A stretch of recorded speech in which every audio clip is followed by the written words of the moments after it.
వెలితి అనేది లోపల మనిషి యొక్క గుండెల్లో ఉంటుందండి, హృదయంలో.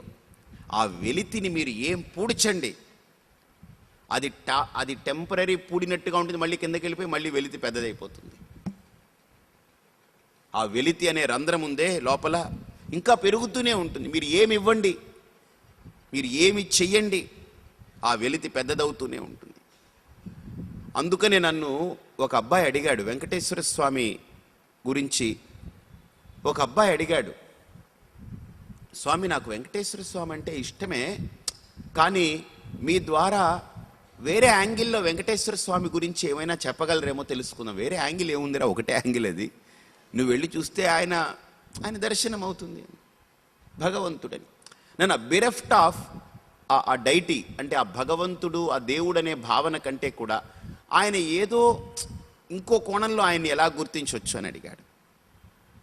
నేను వెంటనే ఆ అబ్బాయికి చెప్పాను, వెంకటేశ్వర స్వామిని దేవుడు అనేది ఒక 2 నిమిషాలకి మర్చిపోదాం, ఒక గురువుగా తీసుకుందాం, అంతే కదా. ఇప్పుడు ఆయనకి వెళ్ళి నమస్కారం చేస్తున్నాం, ఆయన ఏమి ఇస్తాడో లేదో మనకైతే తెలియదు, మన కళ్ళకైతే తీసి ఆయన ఇప్పుడు ఇచ్చాడు కదా వెంటనే. ఆయన చేత్తో అయితే ఇప్పుడు వెంటనే ఇలా పిలిచి ఇలా రా అని చేత్తో ఇవ్వడు కదా. కాబట్టి ఆయన పక్కన పెడతా, ఒక 2 నిమిషాలకి 3 నిమిషాలకి దేవుడు అనేది పక్కన పెట్టి ఆయన ఒక గురువుగా తీసుకుందామన్నాడు. ఆ గురువుగా తీసుకుంటే ఏమిటండి అని అన్నాడు. ఏం లేదు, వెంకటేశ్వర స్వామికి ఇటువైపు శ్రీదేవి వక్షస్థలంలో, ఇటువైపు భూదేవి. శ్రీదేవి అంటే ఏంటి? లక్ష్మి, సంపద, అంటే చరాస్తి. భూదేవి అంటే ఏంటి? భూమి, స్థిరాస్తి. ఈ లోకంలో 2 ఆస్తులు కదండి, ఏమేమి ఉన్నాయి? చరాస్తి, స్థిరాస్తి. ఎవరికైనా పంపకాల్లో కూడా ఏం చేస్తాం? నా చరాస్తులివి, నా స్థిరాస్తులివి అని పంపకాలు చేస్తాం. కాబట్టి వెంకటేశ్వర స్వామికి కూడా స్థిరాస్తి, చరాస్తి ఇక్కడ ఉంది. కానీ ఆయన ఒక గురువుగా భావించినప్పుడు ఆయన చూపించేది ఏం తెలుసా? ఈ చరాస్తులు స్థిరాస్తుల్ని కాదయా నువ్వు నమ్మవలసింది అని చెయ్యి ఇలా పెట్టాడు ఆయన. నీ కష్టార్జితాన్ని నమ్ము, నిన్ను నువ్వు రక్షించుకోగలవు అని ఈ చేత్తోటి ఆయన చూపిస్తున్నాడు. కుడి చెయ్యి పాదాల దగ్గర చూపించాడు, ఎడమ చెయ్యేమో రక్షణ కవచంగా అంటే ప్రొటెక్టివ్గా చూపిస్తున్నాడు. అంటే ఎవడైతే తన కష్టాన్ని నమ్ముకుంటాడో, తన పాదాల మీద నిలబడాలనుకుంటాడో వాడే ఈ లోకంలో కాపాడబడతాడు. వాడికే the person who has his own efforts, self efforts, he self protected. A person who has self effort, he self protected. అంటే ఎవడైతే తనను తాను నమ్ముకున్నాడో, తన కష్టార్జితాన్ని నమ్మాడో, తన పాదాల మీద నిలబడాలనుకున్నాడో వాడికి రక్షణ, వాడి కష్టమే వాడికి రక్షణ ఇస్తుంది. ధర్మో రక్షతి రక్షితః. ఎంత అద్భుతమైన ఒక కాన్సెప్ట్ అండి. ఒక దైవం అనేది ఒక్క కోణాన్ని పక్కన పెట్టి ఒక్కసారి చూస్తే అసలు ఆ విగ్రహం మనకు అందించే గొప్ప మెసేజ్ అది. నువ్వు ఎవరి మీద ఆధారపడటం కాదు, నువ్వు ఎవడి మీద ఆధారపడుతున్నా నువ్వు ఆధారపడ్డది కూడా నిరాధారమైంది. భార్య భర్త మీద ఆధారపడుతుంది, భర్త భార్య మీద ఆధారపడతారు. ఈ ఆధారం నిరాధారమైన ఆధారం.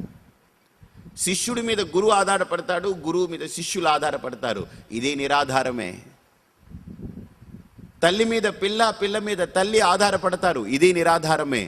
ఈ లోకంలో ప్రతిదీ నేను ఏదైతే ఆధారం అనుకుంటానో అరే దానికి ఆధారం లేదు, అది నిరాధారమై ఉంది. కాబట్టి ఈ లోకంలో ప్రతిదీ నిరాధారమే, ప్రతిదీ నిరాధారమే. నేనేంటంటే ఒక విషయాన్ని ఇక్కడ విమర్శ చేయట్లేదు, దాన్ని విశ్లేషణ చేసుకుంటున్నా. భార్యాభర్త ఇద్దరు ఒకరినొకరు బాగా ప్రేమించుకుంటున్నారు, అందులో ఏం అనుమానం లేదు. కానీ ఈ భార్య అనుకుంటుంది, అబ్బా నాకు ఈ భర్త వల్లే నా జీవితం అనుకుంటుంది. ఈ భర్త అనుకుంటాడు, అబ్బా నా భార్య వల్లే నా జీవితం అనుకుంటారు. ఆ పరస్పరం మైత్రి భావన తప్పు కాదు, కానీ ఇందులో ఒక వాస్తవికమైన సత్యం, ఒక కోణం దాగుంది. ఏమిటా కోణం అని అంటే, ఇతనైనా ఒకరోజు పోవాలి, ఆవిడైనా పోవాలి. పోయినప్పుడు మరి నీ జీవితం ఎవరి మీద ఆధారపడుతుంది? ఒకసారి ఆలోచించి. పిల్ల తల్లి మీద ఆధారపడుతుంది, తల్లి పిల్ల మీద ఆధారపడుతుంది. అలాగని ఈరోజు సమాజంలో ఒక మనిషి ఇంకొక మనిషి మీద ఆధారపడడమే నిరాధారం అంటున్నప్పుడు, ఒక మనిషి ఒక వస్తువు మీద ఆధారపడడం, ఆ వస్తువు మాత్రం ఆధారమా మనకు? అది నిరాధారమే.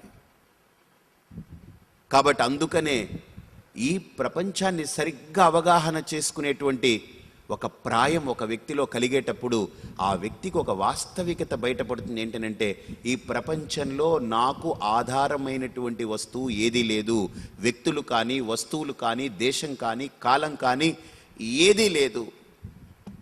కానీ ఏదో ఒక సత్యం ఉంది, ఏదో ఒకటి ఉంది, ఏదో ఒక తత్వం అయితే ఉంది, ఒక సత్యం అయితే ఉంది, ఒక వాస్తవికత ఉంది. అది నేను గుర్తించాలి, అది నేను పొందాలి అనేటువంటి ఒక ఆలోచన, ఒక అవగాహన మనిషిలో మొదలవుతుంది.